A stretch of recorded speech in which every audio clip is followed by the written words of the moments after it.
NBC's Katie Tur did a great job holding Trump's feet to the fire on the issue of the Geneva Conventions, which he recently said is, quote, the problem. So let's see if he has some new thoughts on it. Do you think the Geneva Conventions are out of date? I think everything's out of date. We have a whole new world.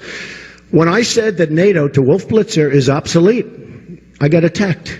What would you renegotiate? The enhanced interrogation aspect of it? Katie, I would renegotiate so much of everything. I'm going to renegotiate our trade deals where we're losing with everybody. Katie, I'm going to renegotiate our military deals where we're protecting countries and they're not living up to the bargain. They're not living up to the bargain. The Geneva Conventions and enhanced interrogation. Do you think that they should allow for that, given the rise of ISIS? I am a person that believes in enhanced interrogation, yes. So I know it was difficult to hear the question from Katie Tur there, but she said, do you think the Geneva Conventions is out of date? And then she had some follow-up questions and held his feet to the fire on that. And the answer is yes. Yeah. So what, will you, renegotiate it? Yes, it's out of date. I'll renegotiate it. What will you change? You say you're in favor of, enhanced interrogation? Yes, I'm in favor of it.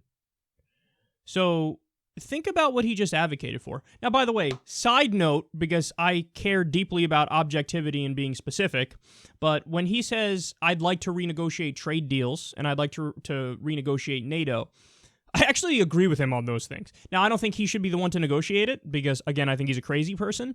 But in general, should our trade deals be renegotiated? Yes. Should NATO be renegotiated? Yes. So I agree with that, but that's a different conversation for a different day because the heart of what was going on here was the Katie Tur question and his response. She said, do you think the Geneva Convention is out of date? His response was, yes, it's out of date.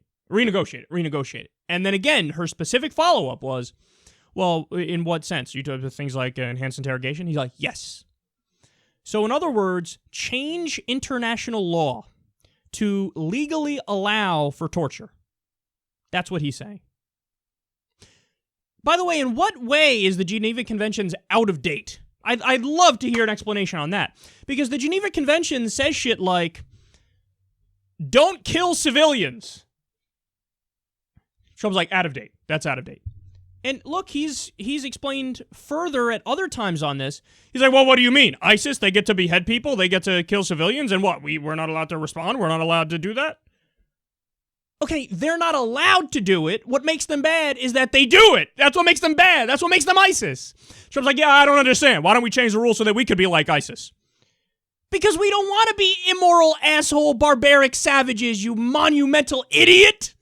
He's like, I don't get it. Why don't we just be more like them? Change the rules. Geneva Conventions. Out of date. It's out of date. I'm going to renegotiate it. The fucking Geneva Conventions says shit like, don't torture, don't kill civilians. He's like, I see problems here. I see problems. We got to change it. Yes, enhanced interrogation. Believe me. Tremendous. It's tremendous. We'll be winning with enhanced interrogation. Believe me. Sad. Sad if you disagree. Sad. Imagine a situation in the future. Let's say Trump gets elected. And he does start acting like this. He's like, yeah, no, that's what we do now. We torture. That's what we do. Enhanced interrogation. Torture. And it's cool. It should be renegotiated, the Geneva Conventions. If he starts acting like that, everybody's going to turn around in the U.S. and go, oh, who could have saw this coming? He told you he was going to do it. He fucking told you he was going to do it. So, and that's the thing. Even when you look at fucking Mussolini and you look at Hitler, when they rose to power, Hitler did not rise to power by saying, I am going to kill all the Jews. He didn't do it. Because you can't say that because even for people who are anti-Semitic, they go, little too far. But what they do is, they massage their message and it's more coded and then they get in there and then they become monsters. Trump is telling you up front, I will be a fucking monster. Mussolini didn't rise to power by saying, I can't wait until we get into a war and destroy all of Italy. He didn't rise to power saying that. Trump is telling you, I am going to be a fascist. I'm going to torture. I think we should change international law to allow for torture. I'm going to, change the Geneva Conventions. It's out of date. Things like don't kill civilians. Fuck it. I want to do shit like that. As he said on Fox and Friends, we have to take out their families. How will history judge us if we pick the guy who says those things and then he does those things? People will look at all of America as backwards, morally cretinous barbarians. That's what they'll do. They'll say, look, we have the fucking comments are on the record in the campaign trail. He said, let's take out their families, let's kill civilians. He said, forget the Geneva Conventions and rule of law. He said these things, and then they picked him anyway. What are we to take away other than America was inherently evil? Do you want history to judge us like that? You shouldn't.